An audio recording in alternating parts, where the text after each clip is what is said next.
Bonjour à tous, je vous souhaite la bienvenue pour une nouvelle vidéo sur cette chaîne. Aujourd'hui, nous allons aborder un tout nouveau sujet, la TVA au Luxembourg. Vous vous demandez comment est calculée la TVA et quelles opérations sont soumises à la TVA? Avant d'approfondir le sujet, nous allons d'abord devoir acquérir quelques connaissances.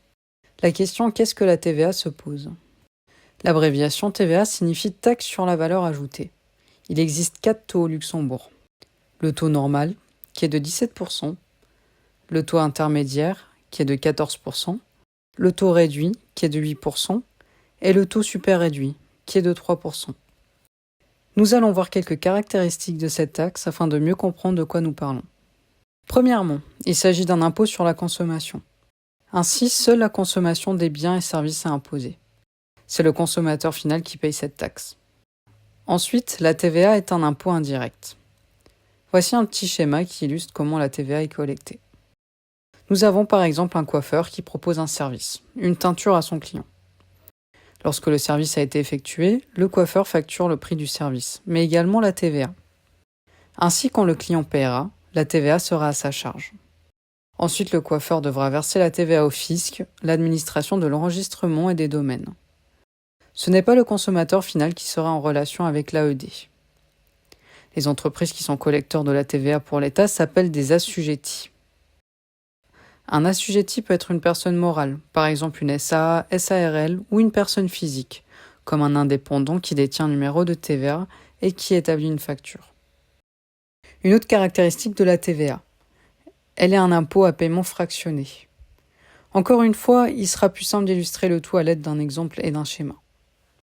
Nous avons le producteur d'un bien, qui a fixé le prix de vente de son produit à 100 € hors TVA. Il le vend à un supermarché au prix de 117 TVA comprises. Ce calcul, nous l'avons obtenu en multipliant les 100 € par les 17% de TVA, est égal à 17. Le résultat que nous avons trouvé est la TVA de 17 € qui sera rajoutée aux 100 € afin de trouver les 117 € TVA comprises. Étant donné que le supermarché achète ce bien, le producteur collectera les 17 € de TVA pour les verser à l'État. Le supermarché, lui, décidera de vendre ce même bien à 150 € hors TVA. Le prix que le consommateur final paiera sera de 175,50 € TVA comprise. Nous avons obtenu ce nombre en procédant de la même manière. 150 multiplié par 17% nous donne 25,50 €, la TVA. Ensuite, nous additionnons 150 et 25,50 € et nous obtenons 175,50 € TVA comprise. Le consommateur final payera 25,50 € de TVA. Comme nous avons vu un peu plus tôt, la TVA est à la charge du consommateur final. Ainsi, le supermarché récolte les 25,50 € de TVA, mais une soustraction devra être faite pour savoir à combien s'élève le montant que le supermarché devra verser à l'AED. En effet, en faisant le calcul 25,50 € moins les 17 € de TVA déjà collectés par le producteur, nous obtenons 8,50 €. Le supermarché versera 8,50 € au fisc. Tout ceci peut paraître vague pour le moment, mais en nous servant de la comptabilité pour expliquer le raisonnement, ce sera plus simple. Nous traitons la comptabilité du point de vue du supermarché pour les opérations qui ont été effectuées. 2 comptes de TVA sont utilisés dans notre cas. La TVA qui a été payée au producteur, 17 €, la TVA qui a été récoltée par le supermarché en vendant le bien au consommateur, 25,50 €. Nous faisons la différence entre la TVA obtenue et la TVA payée. 25,50 € moins 17 est égal à 8,50 €. Le supermarché a obtenu plus de TVA qu'il en a payé. Ceci nous amène à une autre caractéristique de la TVA. Elle est un impôt neutre. Plus tôt, nous avons appris que la TVA est à la charge du consommateur final. En additionnant ce que chaque assujetti, le producteur et le supermarché a versé à l'État, nous retrouvons les 25,50 € payés par le consommateur. Vu que le supermarché a obtenu plus de TVA qu'il en a payé, il va devoir verser les 8,50 € au fisc. Inversement, si l'entreprise paye trop de TVA, l'État lui remboursera la différence. La TVA n'a donc pas d'influence sur le résultat d'une entreprise. C'est ce qui en fait un impôt neutre. Voilà, nous avons déjà compris une partie du fonctionnement de la TVA. Cependant, une nouvelle question se pose. Que se passe-t-il lors des importations ou exportations vers les pays voisins ? En réalité, depuis le régime provisoire, qui s'appelle désormais le régime existant, nous n'utilisons plus la terminologie importation-exportation pour les États membres de l'Union européenne. À la place, nous utiliserons alors les termes acquisition intracommunautaire et livraison intracommunautaire. Il est également intéressant de noter que ce régime existant permet de ne pas se faire contrôler à la frontière. Le site pour consulter la liste des États membres de l'Union européenne se retrouve dans la description de la vidéo. Maintenant, voyons voir comment se déroule le traitement de la TVA intracommunautaire entre assujettis. Nous avons une entreprise française qui décide de vendre un bien à une entreprise allemande. Puisque le bien sera livré en Allemagne, du point de vue de l'entreprise française, il s'agit d'une livraison intracommunautaire. Pour l'entreprise allemande, nous parlerons d'une acquisition intracommunautaire. Le régime existant permet à l'expéditeur d'être exonéré de TVA dans le cadre d'une livraison intracommunautaire. L'acheteur, en contrepartie, doit auto-liquider la TVA en Allemagne. Cela signifie que l'entreprise allemande doit déclarer et payer la TVA allemande sur les biens achetés à l'entreprise française. Cette TVA pourra ensuite être récupérée. Procéder de cette manière a pour avantage d'éviter la double imposition. Cette fois, nous allons traiter le cas où nous avons un assujetti et un particulier. Deux cas se posent. Dans le premier cas, c'est le particulier qui se déplace pour récupérer sa marchandise. Ce particulier, nous allons le nommer Alex. Il habite en Belgique et il récupère une télévision au Luxembourg. Alex devra directement payer la TVA au magasin où il a acheté la télé et pourra ensuite la ramener à la maison. Pour le dernier cas qui se présente, Alex a décidé d'acheter une chaise de bureau sur un site internet d'un magasin espagnol. Ici, c'est le magasin qui effectuera la livraison à domicile. Pour ces opérations intracommunautaires où les assujettis livrent les particuliers, il existe un terme, vente à distance. Par contre, il y a un facteur à prendre en compte afin de savoir où la TVA sera due.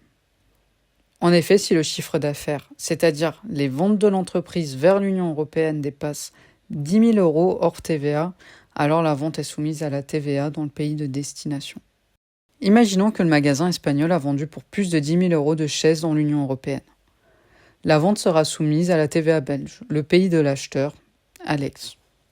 En revanche, si le magasin espagnol n'a pas dépassé le seuil des 10 000 € des ventes dans l'Union européenne, la vente sera soumise à la TVA dans le pays d'expédition, c'est-à-dire espagnol. Il est également possible que le magasin opte pour l'imposition de la TVA du pays de l'acheteur. Nous allons traiter une dernière partie intéressante concernant la TVA. Il s'agit des opérations imposables. Tout d'abord, il y a des distinctions à connaître. Lorsqu'une opération est soumise aux règles de la TVA luxembourgeoise, elle est dite dans le champ. Cette opération peut être soit imposée, soit exonérée. Une opération non soumise à la TVA est dite hors du champ. Les exonérations sont des opérations qui font partie du champ d'application sous le taux 0%. Il existe deux types d'exonérations. Celles liées au commerce international, comme les LIC et les exportations. Celles non liées au commerce international, comme les virements à la banque, les assurances, les locations d'immeubles, l'enseignement ou bien des soins de santé. Une opération non soumise à la TVA est dite hors du champ.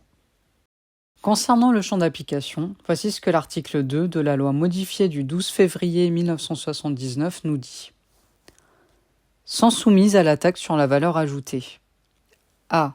Les livraisons de biens et les prestations de services effectuées à titre onéreux à l'intérieur du pays par un assujetti dans le cadre de son entreprise. Alors, en lisant cette phrase, nous comprenons que pour être soumis à la TVA, les livraisons de biens et les prestations de services ne peuvent pas être effectuées gratuitement par un assujetti. Ces opérations ont un prix et doivent avoir lieu au Luxembourg pour entrer dans le champ d'application luxembourgeois. De plus, les ventes de biens et des services doivent être réalisées dans le cadre de l'activité professionnelle de l'entreprise, et non à titre personnel. Voici un exemple. Nous avons une entreprise de matériaux luxembourgeoise qui effectue une livraison de matériaux au Luxembourg sur un chantier d'une entreprise de construction française. Étant donné que la livraison a lieu au Luxembourg, il s'agit d'une opération imposée dans le champ d'application luxembourgeois. Dans cet article 2A, les livraisons intracommunautaires font partie des livraisons à l'intérieur du pays, car le pays de départ est le Luxembourg. Imaginons que l'entreprise de matériaux luxembourgeoise effectue une livraison de matériaux à une entreprise localisée en Allemagne. Il s'agit d'une livraison intracommunautaire qui rentre dans le champ d'application luxembourgeois et comme nous avons pu le voir plus tôt, l'expéditeur, ici l'entreprise luxembourgeoise, est exonéré de TVA. L'exonération est liée au commerce international. Pour le prochain cas, il faut faire attention aux ventes à distance et si le seuil de vente a été dépassé. Pour rappel, les ventes à distance concernent des biens livrés par un assujetti à un particulier établi dans l'Union européenne. Voici encore une fois le schéma. Si le seuil de vente de 10 000 € vers l'Union européenne est dépassé, la vente est soumise à la TVA du pays de l'acheteur. Sinon, la vente est soumise à la TVA dans le pays du vendeur, sauf si l'entreprise opte pour l'imposition de la TVA du pays de l'acheteur. Reprenons l'entreprise luxembourgeoise. Elle décide de livrer des matériaux à un particulier en Allemagne. Le seuil des ventes à distance est dépassé. Dans ce cas, il s'agit d'une opération hors champ et la TVA allemande sera facturée.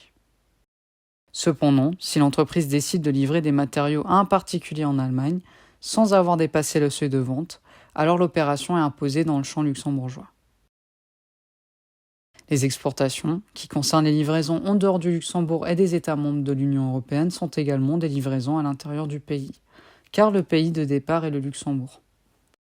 Par exemple, l'entreprise de matériaux luxembourgeoise décide de livrer une entreprise établie en Suisse. La Suisse ne fait pas partie de l'Union européenne, donc il ne s'agit pas d'une LIC, mais bien d'une exportation. Les exportations rentrent dans le champ luxembourgeois, mais sont exonérées.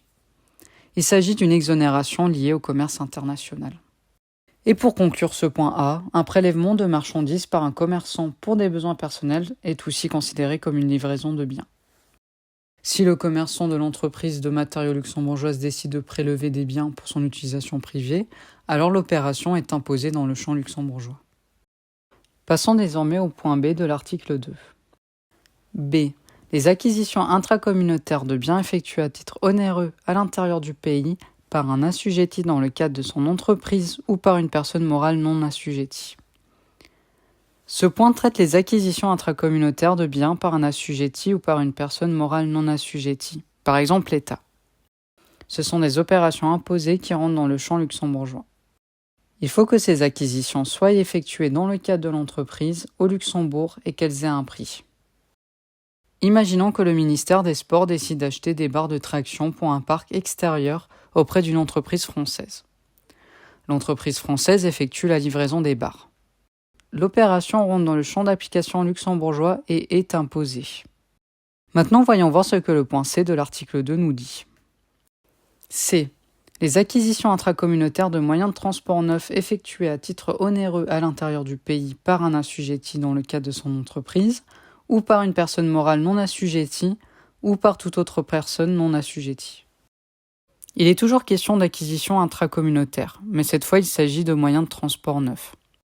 Les particuliers sont également concernés par ce point. L'opération doit être effectuée à un prix au Luxembourg.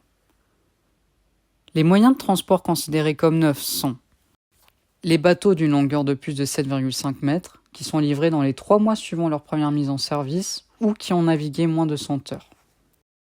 Les aéronefs pesant plus de 1550 kg au décollage, qui sont livrés dans les 3 mois suivant leur première mise en service ou qui ont volé moins de 40 heures.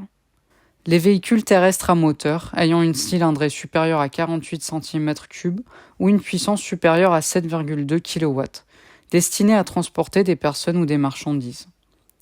Ils doivent être livrés dans les 6 mois suivant leur première mise en service ou ils doivent avoir parcouru moins de 6000 km. Si un particulier luxembourgeois décide d'acheter une voiture de 9 mois, qui a parcouru 5000 km, l'opération sera imposée dans le champ d'application luxembourgeois. Même si la voiture a 9 mois, elle est considérée comme neuve parce qu'elle a moins de 6000 km. Le particulier devra donc payer 17% de TVA auprès de l'administration des douanes et accises. Finalement, nous arrivons au dernier point de l'article 2.